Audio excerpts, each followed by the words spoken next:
Bismillahirrahmanirrahim. Bismillahirrahmanirrahim. Assalamualaikum warahmatullahi wabarakatuh. Saya lanjutkan pertemuan kita yang ke-7 pada siang hari ini. Pertemuan yang ke-7 kita untuk mata kuliah Sistem Informasi Manajemen untuk kelas Teknik S1 Teknik Industri, ya, kelas pagi. Topik yang akan saya bahas di pertemuan kita yang ke-7 yaitu tentang komunikasi data.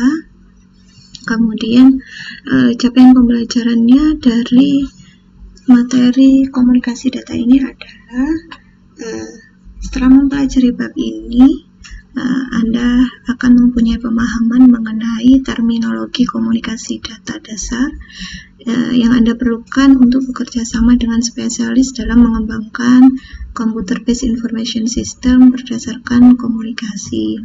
Kemudian capaian yang kedua yang diharapkan setelah mendapatkan materi ini adalah teman-teman mahasiswa mengetahui bagaimana model komunikasi dasar yang menjelaskan komunikasi manusia juga berlaku untuk komunikasi data yang menggunakan peralatan komputerisasi. Kemudian dapat mengenal hardware dan software yang digunakan dalam jaringan komunikasi data bisnis tertentu, mengetahui peranan perusahaan umum dalam komunikasi data, mengetahui dua pendekatan dasar untuk pemrosesan jaringan dan topologi jaringan yang lebih populer, serta mengetahui adanya teknologi baru yang mungkin mengubah cara pengkomunikasian data pada awal tahun 1990. Kemudian memperoleh pemahaman dasar mengenai protokol dan arsitektur data komputer standar. Kemudian capaian berikutnya adalah mahasiswa mengetahui tanggung jawab spesialis komunikasi data dalam sebuah perusahaan. Dan yang terakhir, mahasiswa mengetahui pengaruh komunikasi data terhadap pemecahan masalah, baik pada tingkat organisasi maupun perorangan. Pendahuluan. Jadi kemarin kita sudah membahas tentang dasar-dasar pemrosesan komputer, kemudian kita membahas tentang organisasi secara umum, kemudian kita membahas tentang komunikasi data di lingkungan organisasi atau di lingkungan bisnis sebuah perusahaan. Jadi saya sudah pernah mengatakan ketika bisnis kita perlu melakukan ekspansi atau perluasan, ya, dengan cara misalnya ketika bisnis kita bertambah besar, maka pasti kita butuh yang namanya otomatisasi, kemudian kita butuh yang namanya monitoring, ya, sehingga karena skala operasi bisnis yang kita bangun bertambah luas, maka otomatis diperlukan untuk mengumpulkan data dan menyebarkan keputusan dalam area yang lebih luas. Sehingga hardware dan software komunikasi data memungkinkan komputer untuk melakukan tugas tersebut. Contohnya, misalnya ya, di Kota Gresik ini ada perusahaan besar Pink Company BUMN Semen Indonesia. Dia ada Semen Indonesia, ada Semen Tonasa, kemudian ada Semen Padang, gitu ya. Sehingga kalau kita lihat bisnisnya bertambah besar dengan ada beberapa cabang, maka untuk mengintegrasikan arus atau aliran data dari beberapa perusahaan dan anak perusahaannya diperlukan hardware dan software komunikasi data yang berbasis komputer untuk melakukan hal tersebut tadi, baik itu untuk monitoring, ya, pengawasan operasional dan lain sebagainya. Nah, model dasar yang menggambarkan komunikasi antara manusia itu dapat digunakan sebagai titik awal untuk mempelajari komunikasi data. Yang populer biasanya digunakan adalah model local area network, ya. Nah, itu. Nah, mengapa sih kita perlu belajar komunikasi data? Coba dibayangkan seorang artis saja perlu berkomunikasi dengan para penggemarnya, karena fans base penggemar itu adalah yang mensupport keberlanjutan karir si artis tersebut. Seorang peneliti di Indonesia, dia dapat mengakses data hasil penelitian yang ada di belahan negara lainnya. Jadi misalnya saya perlu penelitian, maka saya bisa mengakses beberapa data hasil riset dari para peneliti yang lainnya yang ada di luar Indonesia misalnya. Kemudian seorang pengusaha, dia bisa dapat membeli saham sebuah perusahaan yang ada di Eropa misalnya. Seorang mahasiswa, dia bisa mengikuti kuliah jarak jauh ya dengan dosen dari luar negeri. Terutama di masa pandemi COVID-19 saat ini, banyak dari Kemendikbud mencanangkan ada beberapa program belajar kampus merdeka ya Permata, sehingga misalnya dari mahasiswa teman-teman yang ada di Universitas Muhammadiyah Gresik, dari prodi teknik industri atau teknik informatika atau dari prodi yang lainnya, bisa mengikuti perkuliahan yang diselenggarakan di kampus yang lain. Jadi misalnya mahasiswa UMG bisa mengikuti mata kuliah yang ada di kampus Lampung, Jogja, atau Aceh. Sebaliknya pun begitu, karena sudah tersupport adanya fasilitas berbasis komputer. Ya, kemudian sebuah dokumen dapat ditampilkan di layar melalui proyektor dan dicetak menggunakan printer atau plotter. Itu juga salah satu contoh komunikasi data. Nah, sehingga apa itu komunikasi data? Sebentar ya. Apa itu komunikasi data? Jadi dalam berkomunikasi atau bertukar informasi itu dapat terjadi dalam lingkup lokal atau face to face ataupun lingkup jarak jauh, yaitu dengan remote control. Nah, term telekomunikasi itu meliputi telepon, telegraf, dan television yang merupakan komunikasi pada lingkup jarak jauh.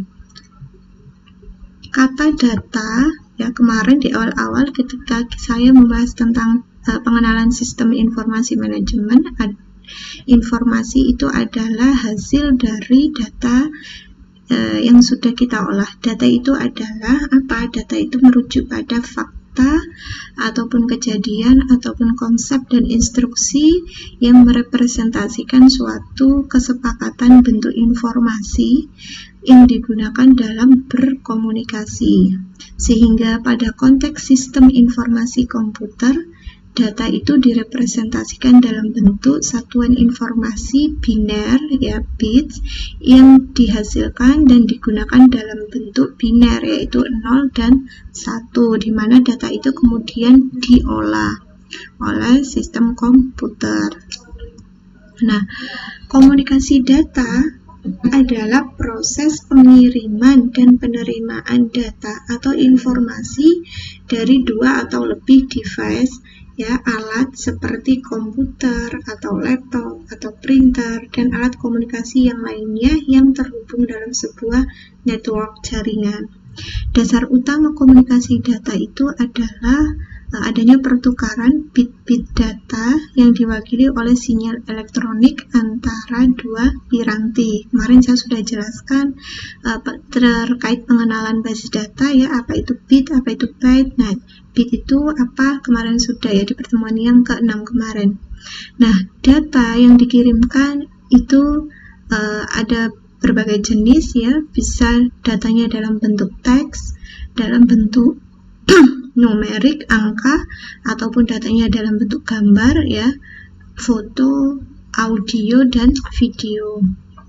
Nah, 5 komponen dalam komunikasi data. Jadi kalau di sini 5 komponen dalam komunikasi data itu adalah message atau data, kemudian pengirim, sender, kemudian receiver, penerima, kemudian medium atau media transmisi datanya, ya, kemudian protokol atau aturan. Jadi di sini kita lihat ini adalah dia berupa PC, desktop gitu ya, untuk pengirim ya, pengirim data, kemudian ini media transmisinya, dan ini adalah penerimanya.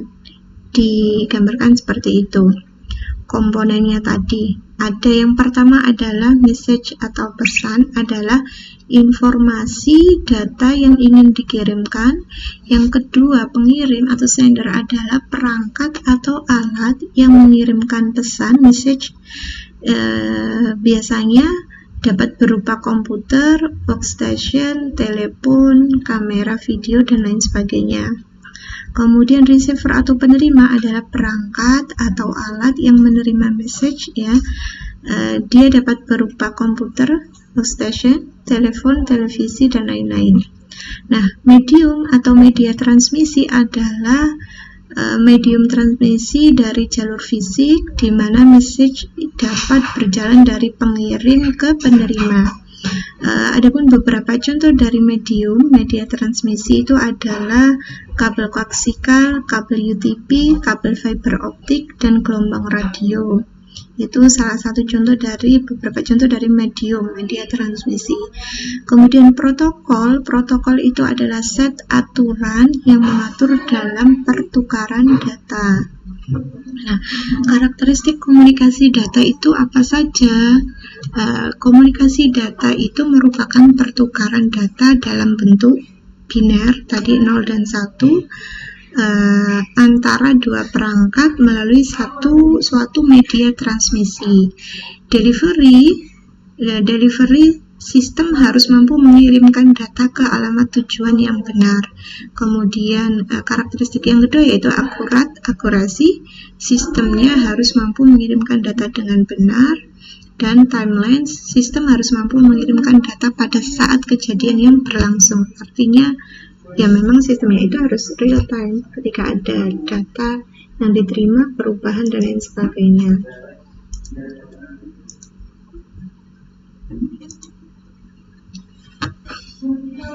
Nah, di sini adalah contoh gambar dari diagram blok secara umum dan contoh bentuk komunikasi, model komunikasi data. Ya, jadi ini adalah source system dan ini adalah destination systemnya. Jadi sumber sistemnya adalah di sini, ya, misalnya diagram bloknya source, kemudian ada transmitter dan ada sistem transmisi, lalu diarahkan untuk ke destination system, ada receiver, penerima, dan tujuan. Nah, kalau ini contoh komunikasi, ada workstation tadi, ya, pengirim atau penerima bisa dalam bentuk misalnya televisi, telepon, workstation. Nah, workstation ini kemudian mediumnya ada modem, ya, kemudian ada jaringan telepon publik, kemudian ini adalah modem diarahkan ke server, contoh komunikasi data. Yang pertama adalah jaringan atau network. Jaringan itu merupakan sekumpulan perangkat yang terhubung melalui media komunikasi.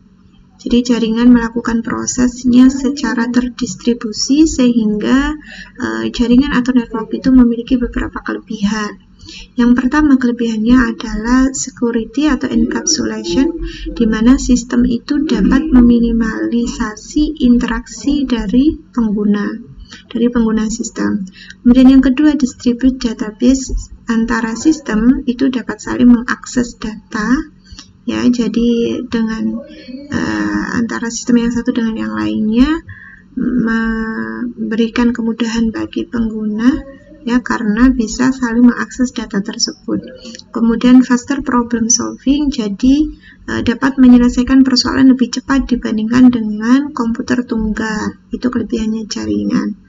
Kemudian security redundancy, jika terjadi kerusakan pada salah satu komputer, maka bisa dapat ditangani komputer yang lain. Jadi misalnya di laboratorium kalian, ya, di laboratorium kalau teknik industri itu ergonomi atau supply chain, ya, yang di lantai 2, itu kan labnya sudah di set jaringan dengan menggunakan local area network, sehingga misalnya ada salah satu PC yang rusak, kita bisa memperbaikinya, menanganinya ya, cukup di salah satu PC. Atau misalnya ketika di akhir semester mau pergantian semester baru untuk persiapan praktikum, nah kita perlu update beberapa tools atau aplikasi yang harus diinstal, maka kita nggak perlu menginstal ke satu-satu PC, cukup di salah satunya saja kita kopikan softwarenya itu, lalu kita bisa install. Kemudian yang terakhir adalah collaborative processing. Jadi apa itu collaborative processing? Collaborative processing itu memungkinkan antar pengguna bisa saling berinteraksi atau berkolaborasi.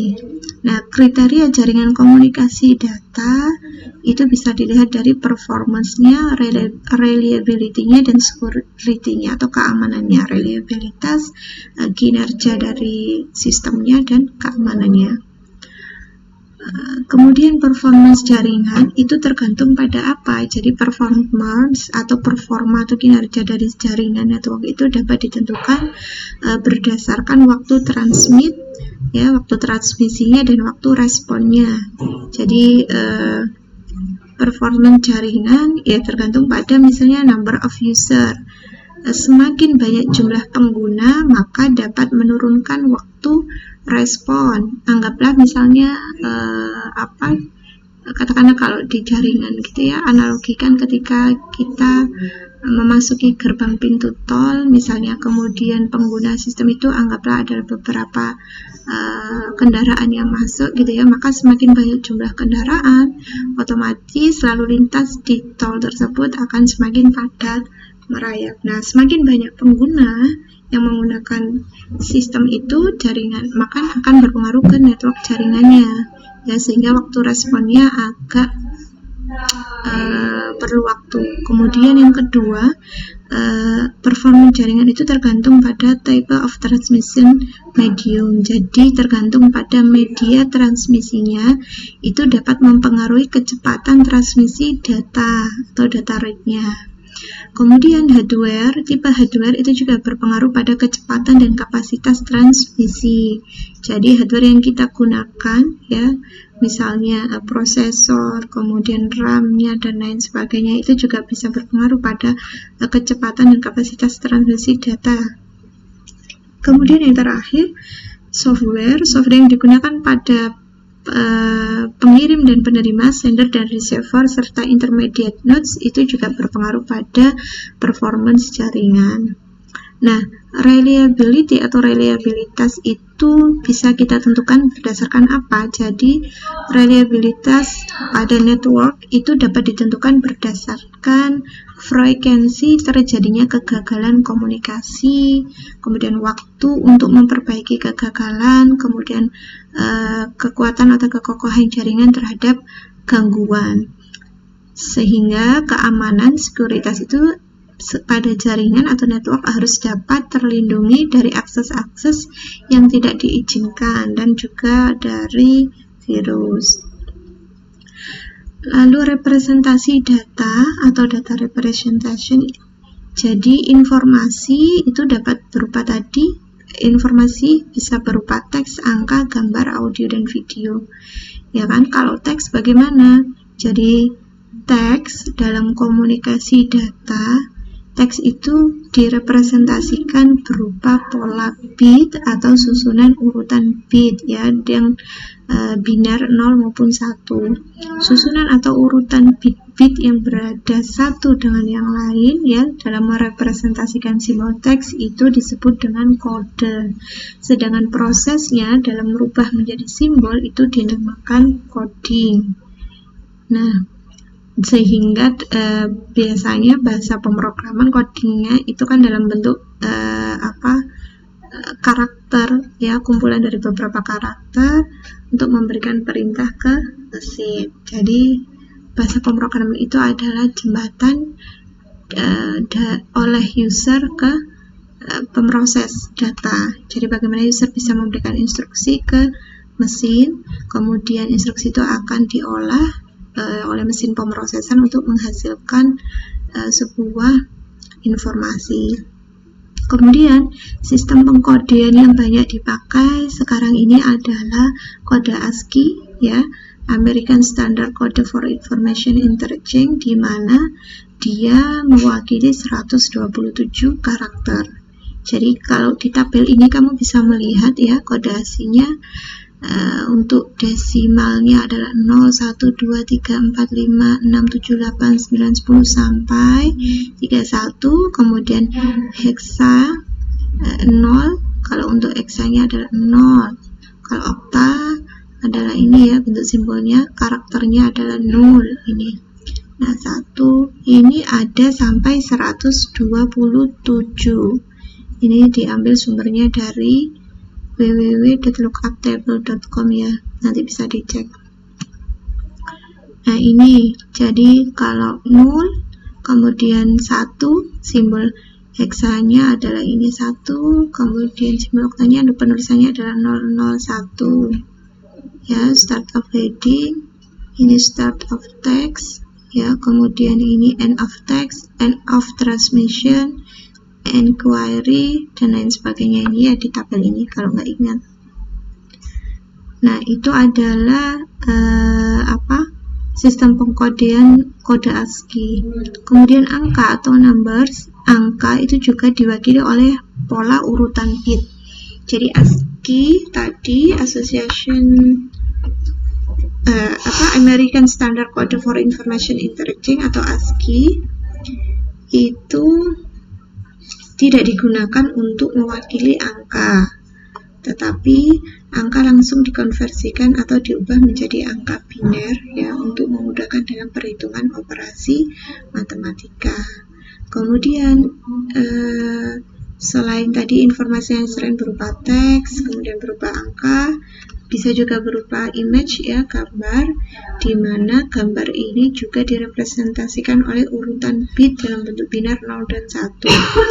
Dalam bentuk yang paling mudah, sebuah gambar itu biasanya terdiri dari matriks ya, yang terdiri dari pixel atau picture elements, di mana tiap pixel itu adalah representasi sebuah titik terkecil dalam sebuah gambar yang dihitung per inci.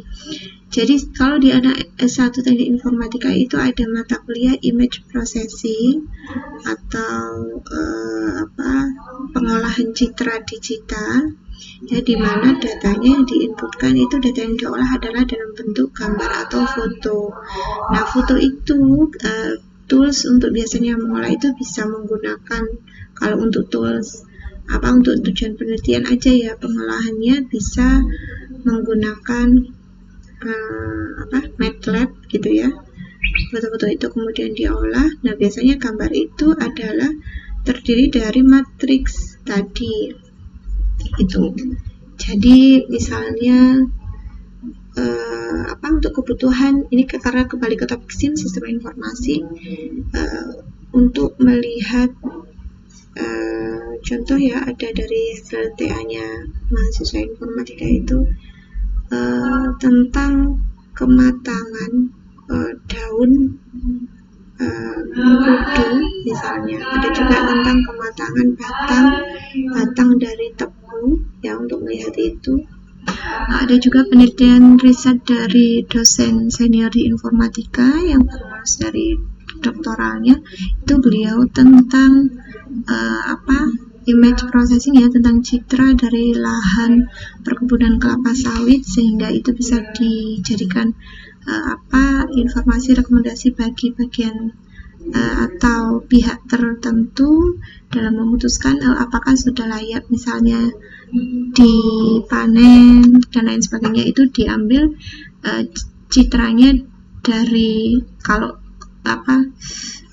yang tebu tadi sih maksudnya tinggal foto satu-satu, dia bisa menggunakan handphone. Jadi dari batang tebunya itu diambilnya berapa kali foto itu, gambarnya pagi, siang, atau sore misalnya. Kemudian kalau yang dari dosen senior tadi, kalau perkebunan kelapa sawit itu kan ada per hektar-hektar gitu ya datanya, jadi menggunakan drone, diambil gambarnya kemudian itu diolah. Nah itu kan datanya dalam bentuk tadi gambar, di mana gambar itu di tools MATLAB dia tampak dalam bentuk matriks yang terdiri dari pixel ya, picture element. Nah, ukuran dari pixel itu tergantung dari resolusinya. Jadi better representation of the image, ya, better resolution. More memory is need to store the image. Jadi semakin ukuran pixelnya, resolusinya semakin bagus pengambilan itu gambarnya tadi, maka nanti hasilnya juga akan lebih bagus. Nah, setelah gambar dipecah menjadi beberapa ukuran pixel, tiap pixelnya itu akan mewakili sebuah pola bit. Ya, ukuran dan nilai dari pola tersebut itu tergantung dari gambar tersebut. Nah, untuk gambar hitam putih itu biasanya terdiri dari titik hitam dan titik putih, maka satu buah pola bit itu cukup mewakili pixel, yaitu 0 untuk pixel hitam dan 0 untuk pixel putih. Sedangkan untuk gambar yang grayscale, ya, itu akan ada 2 buah pola bit, di mana untuk pixel warna hitam itu diwakili oleh 00, untuk warna dark gray, ya, jadi abu tua diwakili oleh 01, untuk warna light gray abu muda diwakili oleh 10. Sedangkan untuk warna putih diwakili oleh bit binarnya 11. Nah, terdapat beberapa metode untuk mewakili gambar berwarna. Salah satu metode yang digunakan adalah RGB, ya, sehingga disebut demikian karena tiap warna itu adalah kombinasi dari ketiga warna primer, yaitu red, green, dan blue. Sehingga ada juga metode yang lain selain RGB ini, red, green, blue, yaitu YCM, yang mana warna yang dihasilkan adalah kombinasi dari ketiga warna primer itu tadi, YCM, yaitu yellow, cyan, dan magenta. Kemudian informasi yang lain dalam bentuk audio. Jadi audio itu adalah rekaman atau penyiaran dari suara atau musik. Secara alamiah, audio itu berbeda dengan teks, angka, dan gambar.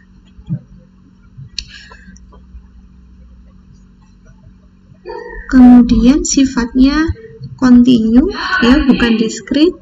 Kemudian mikrofon, sebuah transducer yang mengubah suara menjadi sinyal listrik. Speaker, sebuah transducer yang mengubah sinyal listrik menjadi suara. Nah, ini informasi dalam bentuk audio. Kemudian video itu adalah rekaman atau siaran dari sebuah gambar atau film. Video itu bisa berupa entitas yang sifatnya kontinu juga. Ya, jadi itu adalah beberapa bentuk informasi, ya, bisa dalam bentuk teks, angka, gambar, audio, dan video. Kemudian tadi sudah disinggung, ya, effectiveness of data communication system itu bergantung pada 4 karakteristik dasar.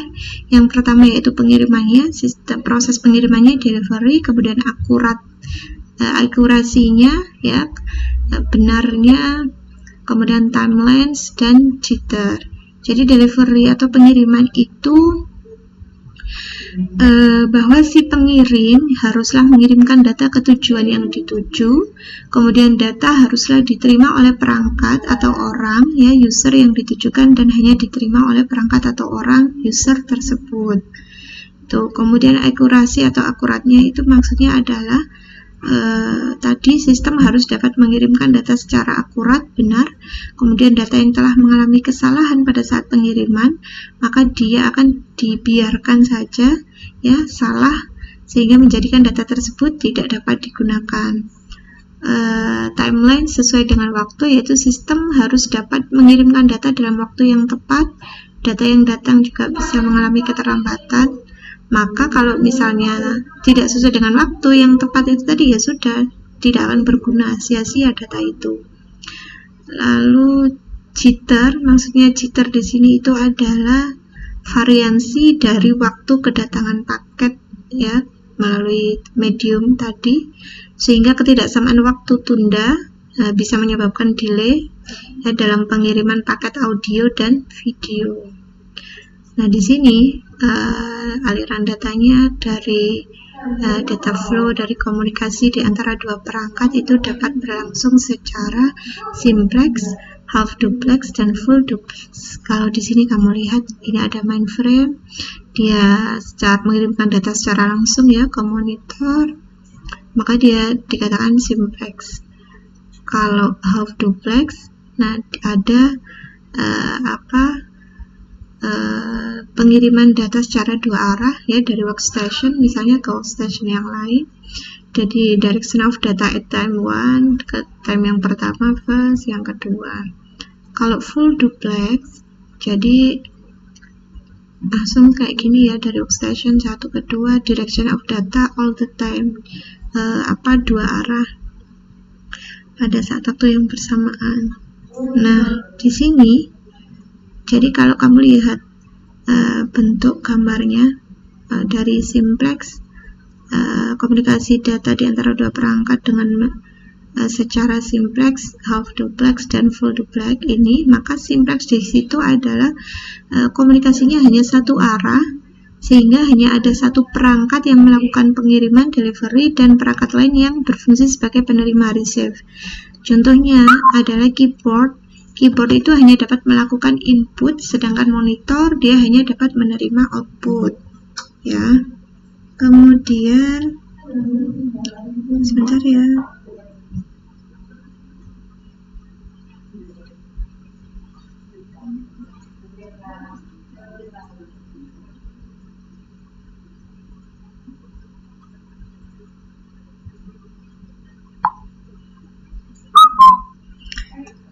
Half duplex, jadi kalau half duplex itu masing-masing station atau stasiun dapat berfungsi sebagai pengirim, delivery maupun receive penerima, akan tetapi tidak dalam waktu yang bersamaan, sehingga ketika perangkat tersebut dalam mode mengirim, maka dia tidak dapat dalam situasi menerima, receive, dan begitu pula sebaliknya.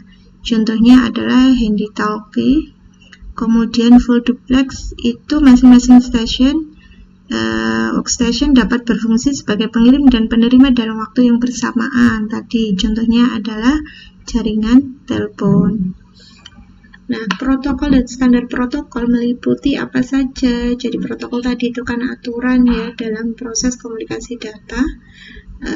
Standar protokol itu meliputi sintak, semantik, dan timing. Jadi sintak itu struktur atau format datanya. Kalau semantik itu adalah makna dari masing-masing bit datanya. Nah, timing itu adalah kecepatan transmisi data antara delivery, pengirim, dan penerima. Receiver harus sesuai. Beberapa organisasi itu telah mengeluarkan standar dalam komunikasi data ya, seperti the International Standard Organization ISO, kemudian the International Telecommunication Union Telecommunication Standard Sector ITU-T, dan the American National Standard Institute ANSI, serta the Institute of Electrical and Electronic Engineers IEEE, ya, the Electronic Industry Association. Jadi ini yang terakhir. Nah, coba nanti kamu lihat dari masing-masing standar komunikasi data ini, bisa kamu masing-masing kamu buka ya, nanti akan ketemu apa standarnya apa saja. Kalau ISO itu kan ada banyak ya, dari ISO berapa sampai ISO berapa. Kemudian kalau ITU-T itu apa, ANSI, kemudian IEEE, dan AIA ini standarnya apa saja supaya kamu tahu ya. Jadi tugasnya, latihannya hari ini adalah kamu nyari dari masing-masing standar komunikasi data ini dari ISO itu sudah mengeluarkan standar berapa saja, dari ISO berapa sampai yang terbaru sekarang ISO berapa, kemudian apa saja standarnya di situ. Bisa dalam bentuk file ya, PDF atau apa, kamu save, taruh di satu folder, ini standar ISO berapa, di folder yang sama. Kemudian yang ini minggu depan bisa kita bahas bersama itu. Lalu kita lanjutkan dengan bab berikutnya ya, Kemudian karena ini pertemuan ke-7, berarti minggu depan insya Allah adalah evaluasi pembelajaran ke-1 atau UTS, capaian pembelajaran. Nanti saya akan share soalnya di Spada. Jadi minggu depan kamu cek Spada, jangan lupa absensi, kerjakan. Kalau ada yang kurang paham dari soal bisa ditanyakan ke saya di grup WA kelas.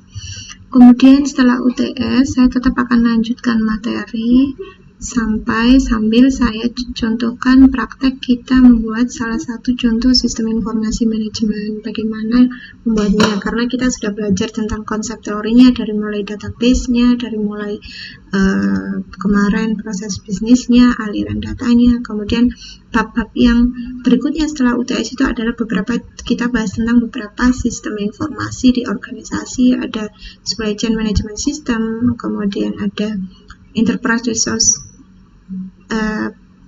ERP ya, Enterprise Resource Planning System, jadi sistem perencanaan sumber daya perusahaan, kemudian rantai pasok, kemudian ada sistem informasi keuangan, sistem informasi pemasaran, dan lain sebagainya. Jadi supaya kamu tahu, sambil dengan materi itu, sambil kita di pertemuan ke-9 itu adalah praktek sampai pertemuan ke-15, dan pertemuan ke-16-nya adalah evaluasi pembelajaran yang kedua atau UAS. Itu penjelasan saya untuk program kita di siang hari ini ya, di hari Kamis. Kalau mau didiskusikan, ditanyakan lebih jauh, silakan bisa di message yang ada di e-learning kita Spada, atau bisa dituliskan di kolom komentar atau di WA di grup kelas. Kalau perlu diskusi, maka hari Kamis saya selain share video ini juga akan tetap saya buat virtual meeting. Saya akhiri, mohon maaf kalau ada kesalahan, kekurang jelasan dari penjelasan saya. Assalamualaikum warahmatullahi wabarakatuh.